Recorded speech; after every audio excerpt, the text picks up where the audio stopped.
Shalom Adonai, que bom tê-lo conosco nesta noite para juntos aprendermos um pouco mais sobre a palavra do nosso bom Deus.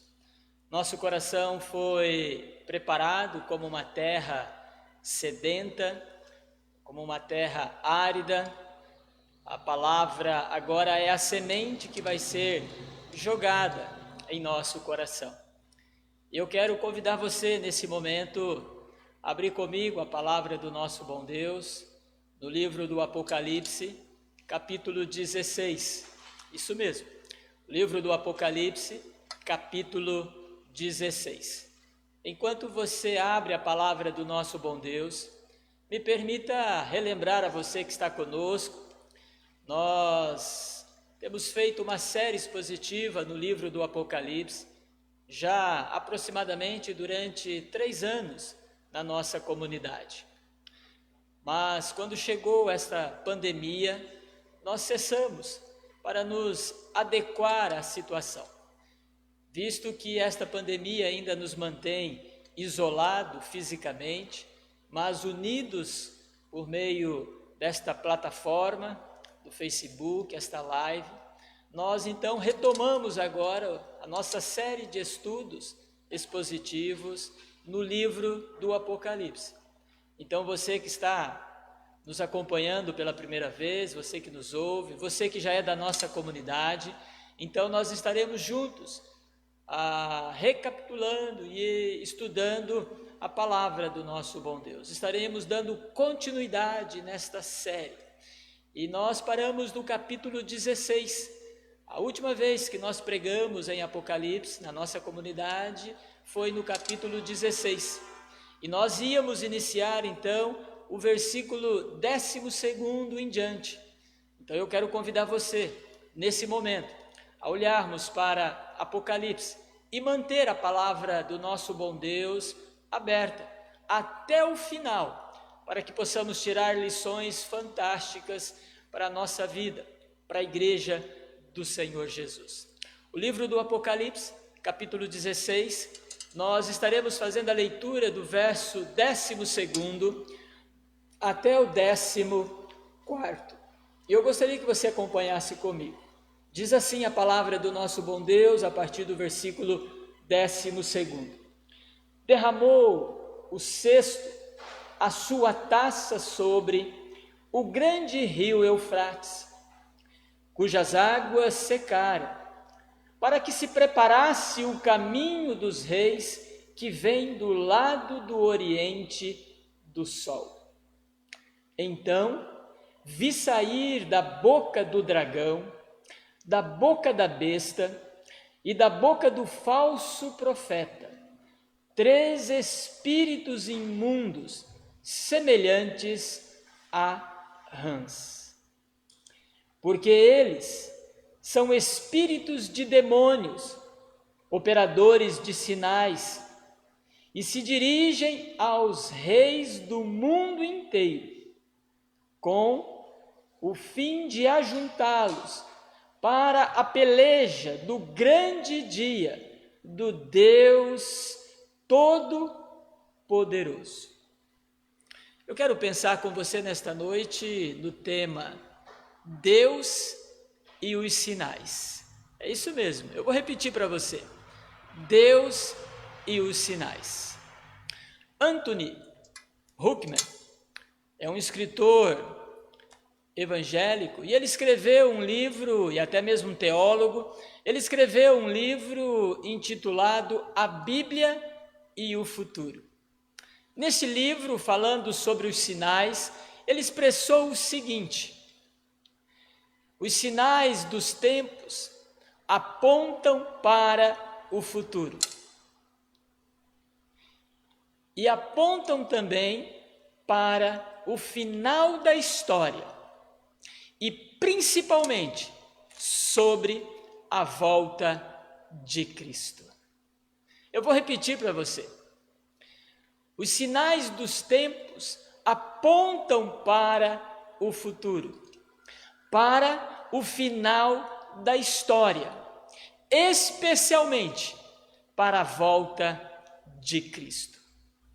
É interessante que sobre a volta de Cristo é algo que as pessoas muitas vezes não dão crédito, não dão ouvidos. Elas não conseguem acreditar naquilo que a palavra de Deus fala a respeito dos sinais, dos acontecimentos que vão percorrendo toda a história, anunciando e apontando para o futuro, para o final da história, mas principalmente sobre a segunda vinda de Cristo Jesus. Para você que me ouve nesta noite, para tantos quanto ainda nos ouvirão, falar sobre a vinda de Cristo é algo que muitas vezes não nos agrada. Na verdade, a palavra sempre nos ensinou que haverá um dia do julgamento, haverá um dia pelo qual o Senhor Jesus há de voltar. Mas ela é muito bem clara e nítida também em dizer que as pessoas não dariam crédito, não dariam valor, não inclinariam os seus ouvidos e mudariam o seu coração a respeito disso. Por quê? Porque para muitos os sinais existem, mas não apontam para um final, não apontam a respeito da segunda vinda de Cristo Jesus. Para muitos, a vinda de Cristo não passa de uma quimera, de uma lenda, de um conto de fada. Mas se você olhar em 2 Pedro, capítulo 3, já é advertido sobre pessoas que pensam assim. Para eles, não acreditam. Deus prometeu voltar, mas desde que eu me entendo por gente, até hoje não voltou Deus. Mas o texto vai dizer em 2 Pedro 3 que Deus não tarda a sua promessa, ainda que para Deus um dia é como 1000 anos e 1000 anos é como um dia, o Senhor há de cumprir a sua promessa.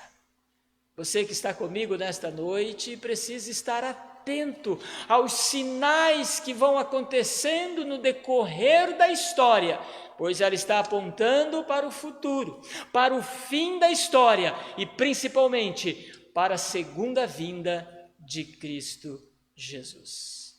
Sobre Deus e os sinais, é o que o texto que eu e você lemos nesta noite em Apocalipse, capítulo 16, do versículo 12º ao 14º. Mas eu quero relembrar com você aquilo que nós já estudamos. O capítulo 16, ele está tratando sobre o derramar das taças de Deus. E vai dizer o capítulo 15 de Apocalipse que são taças da ira de Deus sobre o mundo. Eu sei que às vezes falar sobre ira de Deus é algo que nós não compreendemos muito bem. Mas deixe-me abrir um parêntese e dizer algo ao seu coração.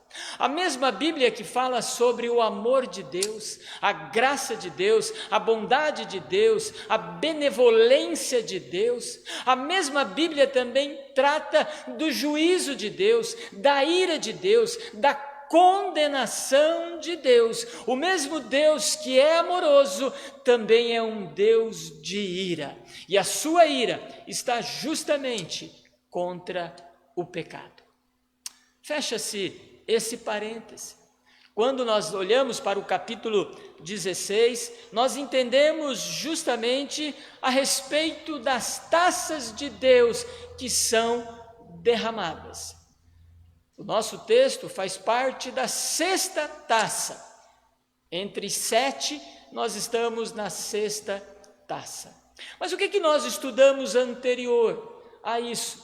Nas 5 taças da ira de Deus derramada. Acompanhe comigo, por favor, o raciocínio olhando para as Escrituras.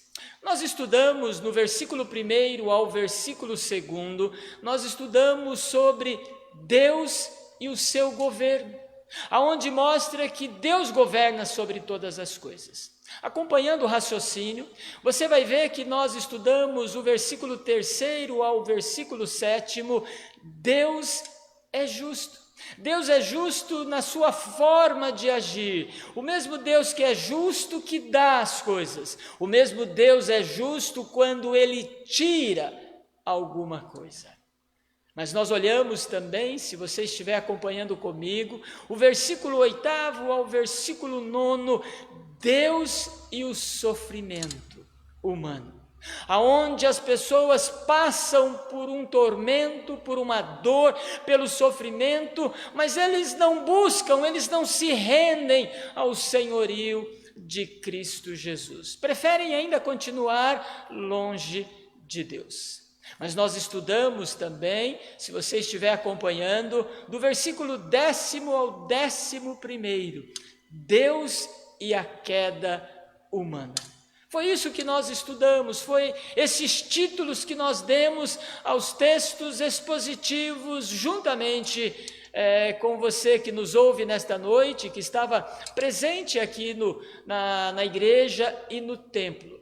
No versículo citado, último, do versículo 11, ou melhor, do versículo 10º ao versículo 11, sobre a queda do ser humano. É mostrar o que o pecado faz ao ser humano. Ele passa pelo sofrimento, ele passa pela justiça de Deus, o juízo de Deus, ele passa pelo governo de Deus, mas o seu coração não se rende, ele prefere blasfemar contra Deus Pai Todo-Poderoso. Agora, nós entramos na 6ª taça da ira do derramar de Deus. E nós subdividimos esse assunto nesta noite em 2 partes. A primeira parte, que nós intitulamos, é Deus e os sinais. Mas antes de olharmos para os versículos 12º, 13º e 14º, eu preciso trazer pelo menos 2 considerações a respeito dos sinais. A primeira consideração ao seu coração que me ouve é: os sinais são para os ímpios. É isso que a Bíblia diz. Ímpios, segundo as Escrituras, são aqueles que ainda não se renderam ao senhorio de Cristo Jesus, aqueles que não passaram pela regeneração, aqueles que ainda não tiveram a sua mente iluminada, não tiveram os seus olhos abertos e ainda o seu coração não reconhece Cristo como único e suficiente Salvador, não se rendeu a Ele. Até sabe que Deus existe em alguns momentos, mas o se entregar. Então, a Bíblia chama esses de ímpios, que não foram regenerados. Então, os sinais da história do mundo, independente de qualquer época e de qualquer tempo e de qualquer natureza, é um alerta para você. É um alerta que está mostrando o futuro, o final da história, e está nos levando a olhar que Cristo há de voltar. Então, os sinais é para os ímpios. Não haverá desculpa naquele grande dia em dizer: eu não sabia, ninguém falou ao meu coração. Aí Deus há de olhar para você e dizer assim: os sinais estavam aí. Era só você observar, prestar atenção, conforme diz o Salmo 100, ou melhor, o Salmo 19, os céus e a terra proclamam e anunciam a grandeza e o poder de Deus. Mas a segunda palavra, a segunda consideração ao seu coração é: os sinais são para os justos. Isso mesmo. Se no primeiro momento é para os ímpios, aqueles que ainda não se renderam, não foram regenerados, agora também os sinais da história é para os justos. É isso que a Bíblia diz. Os justos são aqueles que foram redimidos, aqueles que a mente foram iluminadas pelo Espírito Santo, os olhos foram abertos e eles começaram a entender a graça, o coração foi aquecido e eles compreenderam a eternidade, eles compreenderam o grande amor de Deus naquela cruz em favor do pecador. Esses são os regenerados. aqueles que passarão por lutas e dificuldades, sim. Mas eles olham para os sinais e são alertados, são advertidos, são despertados de que há uma promessa a eles. Sabe por quê? Porque todos nós, e a igreja não está isenta a isso. Você que me ouve, que ama Deus, não está isento.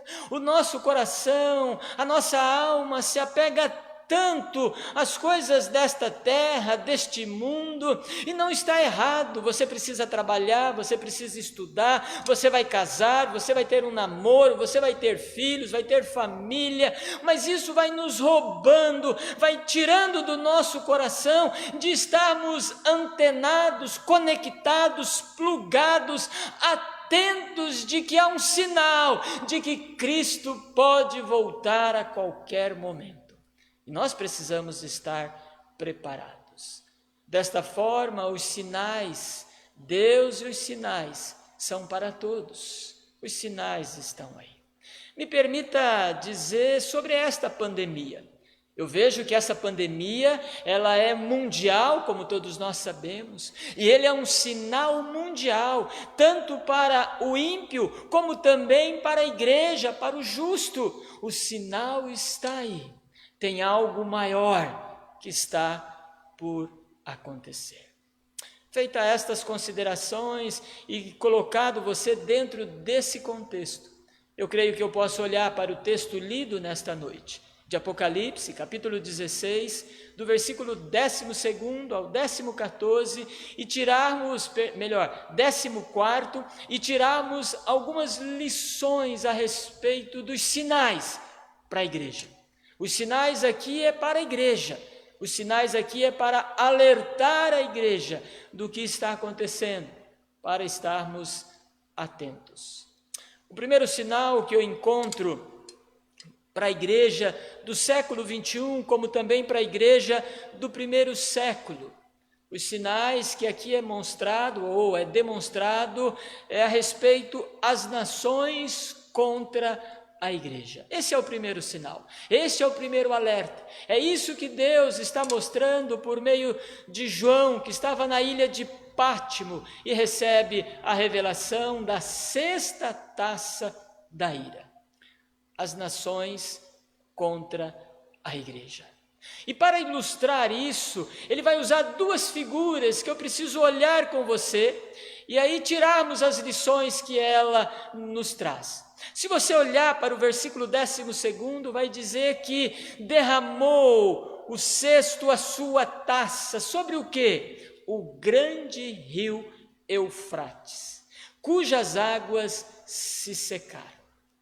O que será que João tem em mente aqui, quando ele escreve isso?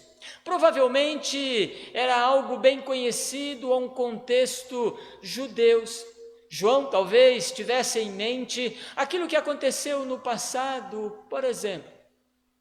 Talvez João estivesse relembrando os seus ouvintes, os seus leitores, daquilo que aconteceu com o Mar Vermelho.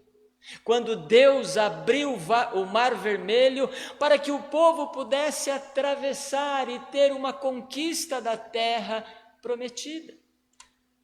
Se você estiver acompanhando, talvez João também estivesse lembrando daquilo que aconteceu com o povo lá em Josué, no capítulo 3, quando Deus abriu o rio Jordão e o povo atravessou em pé enxuto para conquistar a cidade de Jericó. Talvez era isso que João tivesse em mente, quando Deus está preparando o caminho para a vinda de Cristo Jesus. Talvez pudesse ser isso que João estava querendo mostrar, que Deus um dia vai abrir os céus para que Jesus possa voltar e assim levar os seus. Mas observem que tem uma segunda figura que João coloca, não só sobre o rio Eufrates, ainda que o rio Eufrates seja citado nas Escrituras. Se você olhar lá em Gênesis capítulo 2, versículo 14, o Eufrates é um dos 3 rios que estava dividindo e guardando o Éden. Mas talvez João tivesse também uma outra ideia, quando ele usa sobre os reis. Está aí no texto, no versículo 12, quando ele diz assim: olha, cujas águas do rio Eufrates se secaram. E ele diz: para que preparasse o caminho dos reis, que vem do lado do nascimento do sol. O que será que João tem em mente aqui, quando ele está dizendo, olha, preparando o caminho dos reis do lado do nascimento do sol? Talvez João tivesse algumas ideias que também fosse bem conhecido quando ele fala sobre secar o rio Eufrates e também a vinda de reis vindo do Oriente. Esta é a ideia, ou seja, nascimento do sol tem a ver com o nascer do sol, do Oriente, aonde nascia o sol no antigo contexto da época onde João estava. Penso que quando ele fala sobre os reis, ele tem duas coisas em mente que também era bem conhecido da sua época. A primeira coisa que ele poderia ter em mente foi quando o rei Ciro da Pérsia conquistou Babilônia. Os comentaristas dizem que João tinha em mente a conquista do rei Ciro da Pérsia.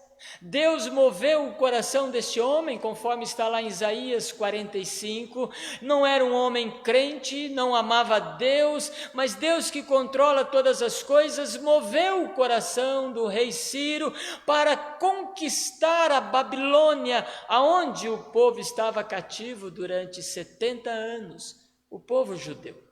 Observem vocês que estão me ouvindo que quando Ciro chegou para conquistar a Babilônia, os muros eram imponentes, eram intransponíveis. Ciro teve uma estratégia. Havia um rio, e o rio que estava ali era o rio Eufrates. Ciro deixou um grupo de soldados de frente da cidade e um outro grupo levou diante do rio Eufrates, canalizou o rio, fazendo um desvio, e ali aonde havia a porção seca, ele adentrou dentro da cidade e conquistou a Babilônia. Talvez João estivesse isto em mente, mas talvez ele tivesse algo mais atual, do contexto que todo judeu e todo romano entendesse muito bem quando lesse Apocalipse. Para os romanos, o império mais temente era justamente os partos. Os partos viviam além do rio Eufrates. O rio Eufrates estava dividindo o Império Romano contra o Império Partos. E, segundo o contexto dos historiadores, o Império Parto era o mais cruel e sanguinário, e havia um temor em todos os moradores do Império Romano, eles cruzarem então o rio Eufrates e serem conquistados. Havia esse temor. Penso que João está usando justamente esta figura, ilustrando que Deus está preparando o caminho da vinda de Cristo Jesus. Estas figuras nos traz lições, ou seja, haverá um dia em que Deus vai abrir os céus e vai voltar como o grande general que a Bíblia diz que ele é, o grande general vindo com o seu exército para conquistar e levar em triunfo aqueles que amam e servem a Deus. Mas também, nesta conquista do grande general que é Cristo Jesus, com os seus exércitos de anjo, ele vai reunir todos os habitantes, todos os reinos, e eles passarão pelo julgamento e pela condenação de Deus. É isso que João tem em mente. Mas João tem em mente que os sinais sobre as nações é que é preciso primeiramente as nações se levantarem contra a igreja. Talvez você me pergunte como as nações irão se levantar contra a igreja. Basta você olhar o nosso contexto atual, aonde os governantes, aonde os líderes, aonde os impérios, aonde as nações sempre se levantaram contra a igreja. No passado era por meio de perseguições, lançando em prisões, nas arenas. No passado foi em domínio da lei, e hoje no presente não é diferente. Observem as nossas leis da atualidade. Os impérios, os governantes, em qualquer época e em qualquer tempo, sempre vão se levantar contra a igreja. A igreja sempre será perseguida, talvez não fisicamente mais, mas no campo das ideias, dos intelectos, das leis que mudam a sua forma. Preste atenção no que vou dizer ao seu coração nesta noite. Os reinos se levantarão ainda muito mais afinco contra a igreja. É o sofrimento, é a dor, por meio dos impérios e dos reinos. É isso que João está dizendo. É necessário preparar o caminho, sim, mas se prepara o caminho com os sinais. Então não se atormente, não entre em desespero, você que me ouve nesta noite. Quando as nações contra os impérios se levantarem, de alguma forma, contra a igreja. Lembre-se, é o caminho que está sendo preparado. É o sinal, é o alerta à igreja. Cristo está voltando. Esta é a primeira lição que nós aprendemos no texto nesta noite. Mas quando eu olho para o texto, eu aprendo ainda um segundo sinal que é necessário acontecer para alertar a igreja. Deus e os sinais. Nesse caso, as palavras contra a igreja. As palavras contra a igreja. Se você olhar o versículo 13º, João mostra agora algumas figuras que ilustram justamente isso. Versículo 13º, ele diz: então eu vi sair da boca. E aí ele vai dizer da boca de quem? Ele vai dizer da boca do dragão, da boca da besta e da boca do falso profeta. Por que ele usa esta expressão sempre boca? Eu preciso entender um pouquinho isso. Você sabe que a boca tem a ver com a fala, tem a ver com uma boa oratória. Você sabe melhor do que eu, que está me ouvindo nesta noite, é que pela boca, pela fala, pela boa oratória, nós podemos causar guerras. Você é testemunha disso quando estuda a história. Quantas guerras foram levantadas porque pessoas usaram uma boa fala, uma boa oratória e convenceram as pessoas e foram lutar. Mas você sabe também que pela fala, pela uma boa oratória, nós também podemos produzir paz, nós podemos trazer amor, podemos também trazer felicidade. Você consegue compreender que é pela palavra contra a igreja que os sinais acontecem, que vão sendo intensificados? Eu gosto muito daquilo que aconteceu com Paulo, quando a Bíblia vai dizer em Atos capítulo 17, quando Paulo chega no Areópago, e ali havia grandes discussões, não em falar mais alto, mas as grandes discussões era por aquele que tinha uma melhor oratória. E aí Paulo olha aqueles homens na sua oratória, falando dos deuses desconhecidos ou dos deuses que eles conheciam. Paulo se levanta e diz: a partir de agora vou falar do Deus desconhecido. E aí Paulo, de uma forma maravilhosa, eloquente, ele prega sobre Jesus. Isso me faz lembrar que depois Paulo escreveu aos Romanos no capítulo 2, ou melhor, em 1 Coríntios, no capítulo 2, quando ele questiona a sabedoria humana. Aonde está a sabedoria humana? Aonde está o bom orador? Diante de Deus se torna loucura. Então João agora ele está dizendo que um dos sinais que vem sendo preparado para a vinda do Senhor Jesus, de que a igreja precisa estar atenta, é justamente esta: as palavras contra a igreja, a boa oratória. Olhem comigo, para a gente poder entender um pouquinho a figura. Ele diz então que viu sair da boca do dragão. Dragão, dentro do Apocalipse, dentro das Escrituras, se refere a Satanás. É Satanás que está agindo agora, mas ele não age sozinho. Ele pode agir por meio de pessoas. É o que ele diz, é o que a Bíblia diz. Se você lembrar de Efésios 6, Paulo vai dizer assim que nós devemos tomar cuidado, porque o inimigo ele arma ciladas. A Bíblia vai dizer que Satanás se disfarça de anjo de luz. Então, cuidado com as palavras doces, amáveis, que até mesmo usam o nome de Cristo ou de Deus.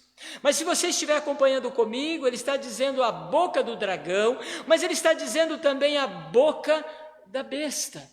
Você que já nos acompanha há algum tempo na série expositiva em Apocalipse, você vai ver que a besta lá em Apocalipse 13 tem a ver com os governantes, tem a ver com os reinos, com os impérios de qualquer época e de qualquer tempo.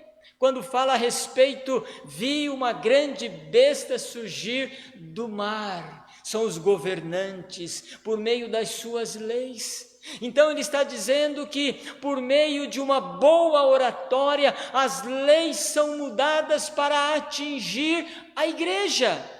O que tem acontecido no nosso tempo? Foi por meio da boca, de uma palavra dando ordem, que trouxe perseguição à igreja do primeiro século. Manda matar, as pessoas morriam. Manda para a arena, manda para a prisão. Era por meio de uma boa oratória. Mas foi por meio também de uma palavra que trouxe paz à igreja do primeiro século, ou melhor, do terceiro século, por meio de Constantino. A partir de agora, ninguém mais persegue o cristão. A religião oficial se torna agora o cristianismo. Você consegue compreender? E no nosso tempo, no século 21, olhem para as nossas leis. Estão fazendo de tudo para tirar aquilo que é o nosso princípio, a nossa crença, a nossa forma de crer nas Escrituras. Deixe-me dar um exemplo. As nossas leis hoje têm mudado. Aquilo que é uma família heterossexual, a lei tem dito que não. Qualquer forma de família, qualquer ajuntamento de pessoas do mesmo sexo já forma uma família, mudando os princípios daquilo que nós cremos na palavra de Deus. E como que se muda isso? Por meio de uma boa oratória, por meio da boca, por meio da fala. Mas observem que João ainda diz não só a boca do dragão, mas a boca da besta e a boca do falso profeta. O falso profeta também em Apocalipse é entendido como uma besta que emerge da terra. Está lá em Apocalipse 13. Aqui ele está falando dos falsos profetas, ou seja, os falsos ensinos, as ideologias que são apresentados a todos nós e, se possível, até mesmo para as igrejas. E o que me chama a atenção, tanto no primeiro século, no decorrer da história da igreja, como agora, no tempo presente, é que isso tem se tornado muito atuante. As pessoas têm tido uma boa oratória, usam o nome de Deus, falam a respeito de Jesus, mas não tem nada a ver com o verdadeiro evangelho. É muito mais um pragmatismo, é muito mais uma oratória boa, bonita, daquilo que é a experiência humana. E quantas pessoas têm se rendido a uma boa oratória, a uma boa fala, ainda que seja a respeito da palavra de Deus? Você consegue me entender nesta noite que Deus e os sinais, eles são para preparar a vinda de Cristo, e um dos sinais também que vai acontecendo é justamente esta: a boa oratória, se possível enganar e chamar aqueles que são os eleitos de Deus, conforme diz o Evangelho de Mateus, capítulo 24. E se você estiver atento ainda, diz que da boca do dragão, da boca da besta e da boca do falso profeta, diz o final do versículo 12, ou melhor, do versículo 13, que eram 3 espíritos imundos, semelhantes o quê? A rãs. A rãs. O que João tem em mente aqui? João está usando justamente a segunda praga do Egito. Está lá no capítulo 8º de Êxodo, fala sobre a segunda praga do Egito. E se você ler o capítulo 8º de Êxodo, você vai observar que as rãs tomaram conta da terra, inundaram, e ao final da morte da praga das rãs, diz que a terra cheirava mal. Então o que João está dizendo é justamente isso, que esses sinais da boca do dragão, da fala da besta, da boca da besta, da boca dos falsos profetas, de uma palavra doce, ela vai contaminar a terra, é em todos os lugares, é em todos os cantos, porque a igreja do Senhor, ela está em todos os lugares. Nós precisamos estar atentos a esses sinais. Só que preste atenção, isto vai intensificar ainda muito mais como sinal, como alerta à igreja. Você não pode ser iludido. Eu vejo que João também está nos dizendo algo muito importante aqui, sobre estas rãs. Primeiro, se você olhar o texto lá, nós vamos compreender que as rãs cheiravam mal, porque estavam podres. Isso me faz entender então que os ensinos errados de Deus sobre Cristo cheiram mal nas narinas de Deus. Isso me faz compreender ainda mais que esses sinais precisam estar atentos à igreja que me ouve nesta noite. Mas ainda há um último sinal, Deus e os sinais, que a igreja precisa estar atenta, as potestades contra a igreja. Eu vou repetir, as potestades contra a igreja. É o que está agora no versículo 14, melhor, 14. É o que está escrito aí, quando João está dizendo justamente que o diabo, os seus anjos, esses espíritos, eles são maus, eles são de demônios. Com qual finalidade? A potestade e os impérios dominadores se reúnem contra a igreja. E de que forma eles agem? O versículo 14 diz que de 3 maneiras. Preste atenção e veja se não é isso que tem acontecido em todos os tempos e em todas as épocas e agora, no tempo presente, no século 21.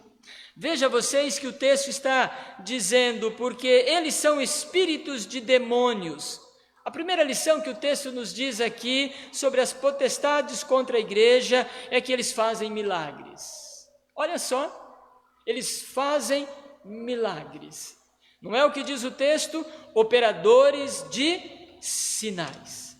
O que ele está nos ensinando é que Deus é poderoso, sim. O único que pode realizar milagres, sim. Mas Deus, sendo poderoso, permite esses que são usados pelo diabo a realizar sinais, milagres, justamente para mostrar os sinais que precisamos estar atentos.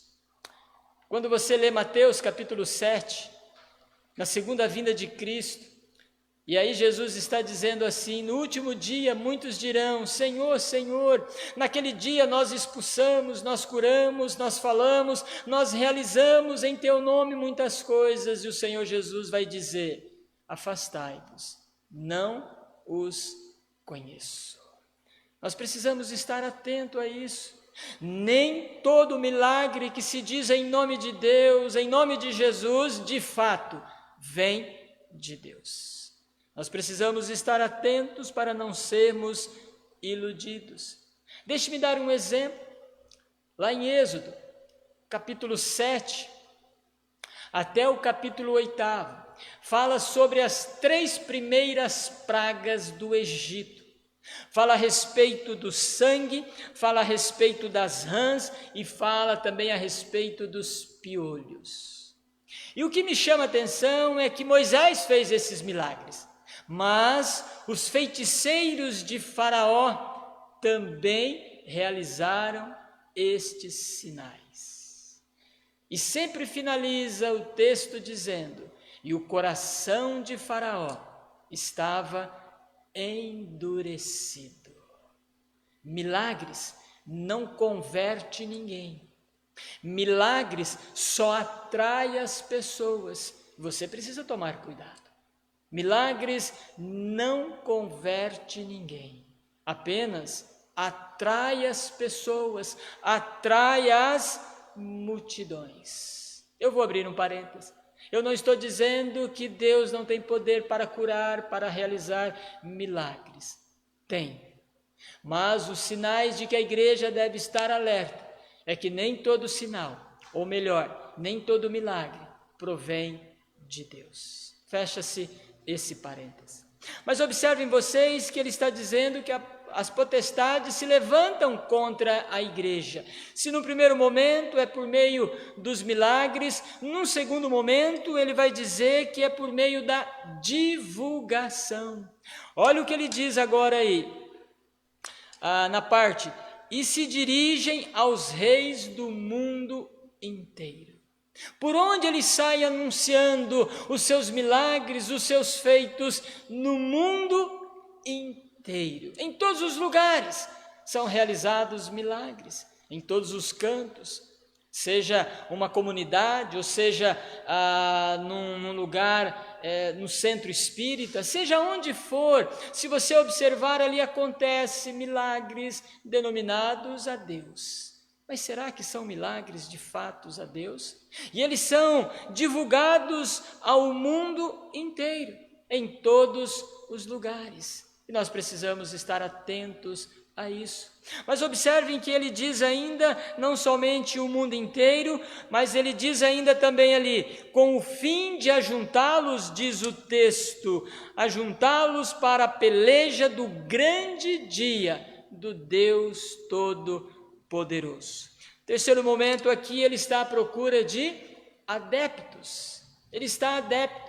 Olha como que as potestades agem tentando iludir a igreja. Num primeiro momento ele tem milagres, num segundo momento ele sai divulgando, num terceiro momento ele está à procura de adeptos, pessoas que possam enganjar com ele. Sabe por que ele faz isso? Porque ele sabe que os seus dias estão contados, e mais, que ele já está condenado. Conforme diz 2 Pedro, capítulo 3, que ele já está condenado juntamente com os anjos que pecaram contra Deus. E agora ele quer conseguir adeptos para juntos estarem morando no inferno. E aí ele vai iludir as pessoas dizendo, olha, vamos nos ajuntar para lutar contra tal igreja, contra isso e contra aquilo, mas na verdade ele está aderindo adeptos. E o que me chama a atenção é que ele tenta lutar contra Deus, quando ele diz assim, a fim de ajuntá-los para o grande dia da peleja. Se você conhece um pouquinho as Escrituras, ainda que a Bíblia em Apocalipse diga sobre o Armagedon, de um dia de batalha, mas isso não vai acontecer. Não vai acontecer porque diz 2 Tessalonicenses 2, 8 e 9, que Deus, quando voltar, ele vai destruir o seu inimigo com o sopro da sua boca. Não haverá peleja, não haverá luta, como muitos imaginam. Deus é soberano.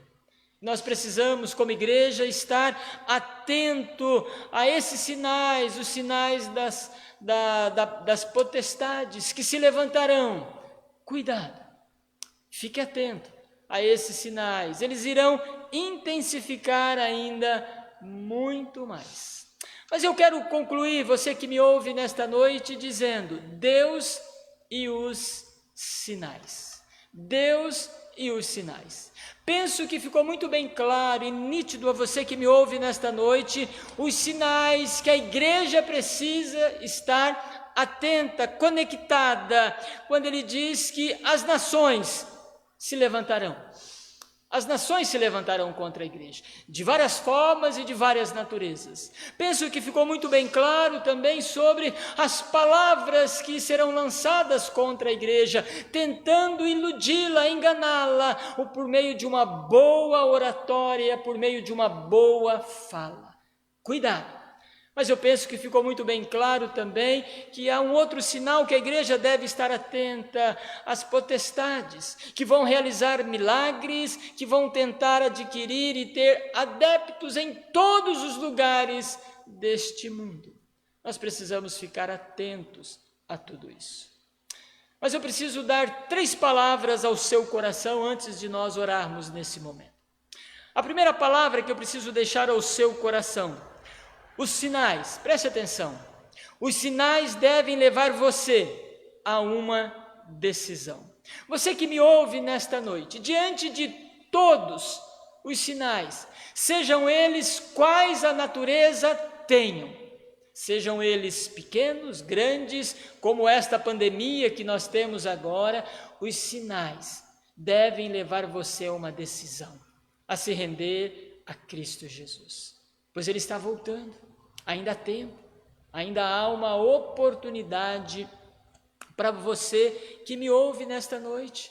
Talvez para você que trilhou a carreira cristã e por algum motivo você se afastou, o seu coração se esfriou, volte para a casa do Pai, ainda há tempo, tome uma decisão, volte para a casa do Pai. Mas a segunda palavra que eu preciso deixar ao seu coração, os sinais devem levar você, isso mesmo, os sinais devem levar você a redobrar sua vigilância.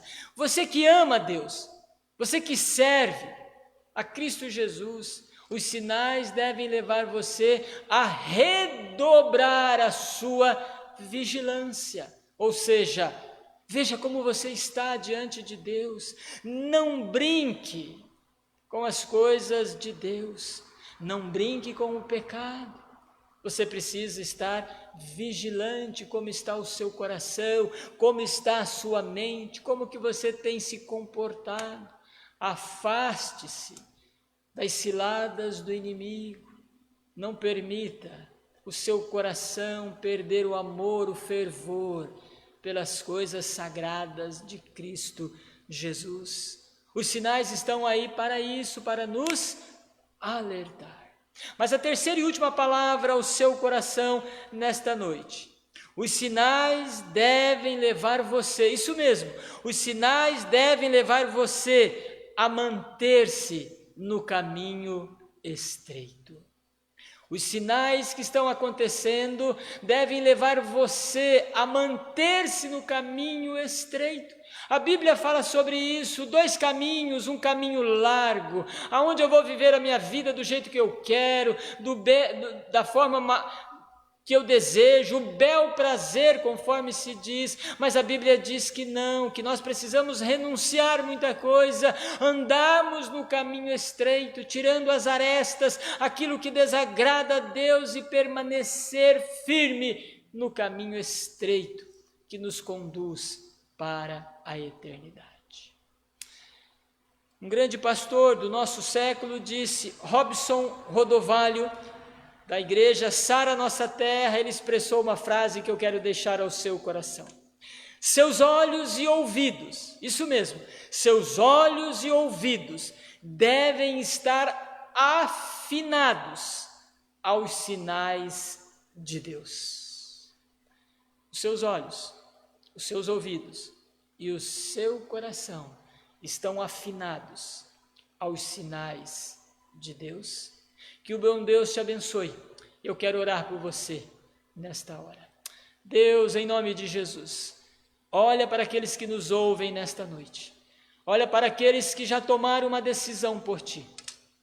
Olhe para a sua igreja, que ela seja despertada, que ela esteja atento aos sinais que o Senhor tem deixado para despertar-nos, ó Deus, a ver como estamos andando, como está o nosso coração, Pai. Mas também, ó Deus, eu quero te pedir em favor daqueles que ainda não tomaram uma decisão por ti, que o Senhor também use desses sinais para alertá-los a respeito da vinda de Cristo Jesus, que o Senhor está preparando um grande dia, o dia da volta de Cristo Jesus.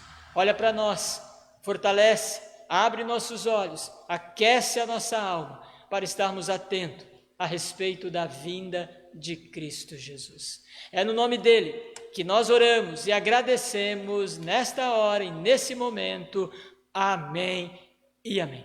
E agora, igreja, que a graça do Senhor Jesus, a comunhão e as consolações eternas repouse sobre cada um de vós, hoje e para todos sempre. Amém e amém. Deus abençoe a sua vida.